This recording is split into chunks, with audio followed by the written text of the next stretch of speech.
Unfit पेरेंट्सची मुलं अनफिटच असतात. खरं तर गुटगुटीत बाळ म्हणजे काही हेल्दी बाळ नसतंच मुळे. दूध हा एकच कॅल्शियमचा सोर्स नाहीये. दूध हा सगळ्यात रिचेस्ट कॅल्शियमचाही सोर्स नाहीये.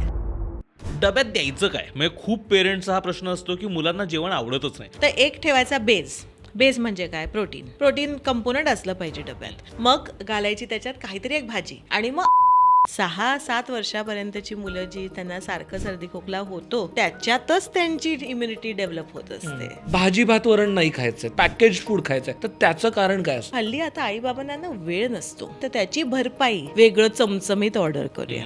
वेळेचं तुम्ही सबस्टिट्यूट म्हणून त्यांना जंक फूड का देताय? हुशार व्हावी मुलं, कॉन्सन्ट्रेशन वाढावं, त्यात च्यवनप्राश देतात. बुद्धी वाढावी म्हणून बुद्धिवर्धक अशी काहीतरी औषधं पण असतात, तर ती द्यायला पाहिजे का? ते अजिबातही देऊ नये. त्याच्यामुळे आजच्या तारखेला नॉर्मल माणसाला 1500 ते 2000 कॅलरीज दिवसाला लागतात ऍडल्टला. तसं लहान मुलांसाठी किती लागतात? बाळाचं पोट एवढूच आहे त्यांच्या मुठी एवढं. त्याला जर तुम्ही दुधानेच भरून टाकलं मग खायची भूक कशी राहणार? हल्ली मुलांच्या चेहऱ्यावर चट्टे असतात, दात किडलेले असतात आणि आई बाबा काय म्हणतात, जाऊ दे दुधाचेच दात आहेत. पण हे लक्षात नाहीये पुढे जे येणारे परमनंट दात आहेत तर ते पण किडू शकतात किंवा वीक राहू शकतात. असं लहानपणी खाल्लेली साखर आणि आयुष्यात होणारा राग, चिडचिड ह्याचं कनेक्शन आहे. बाजारात 1 ते 3 वयोगटासाठीच्या ना बाजरीचं सत्व, नाचणीचं सत्व ह्या सगळ्या गोष्टी येत राहतात, तर त्या चालतात का? आता लहान मुलांसाठीचे म्हणून जे काही आपल्याला हल्ली लाडू वगैरे पण मिळतात, काहीही वेगळे नसतात. म्हणजे त्याच्यात असे पैसे फुकट घालवण्यापेक्षा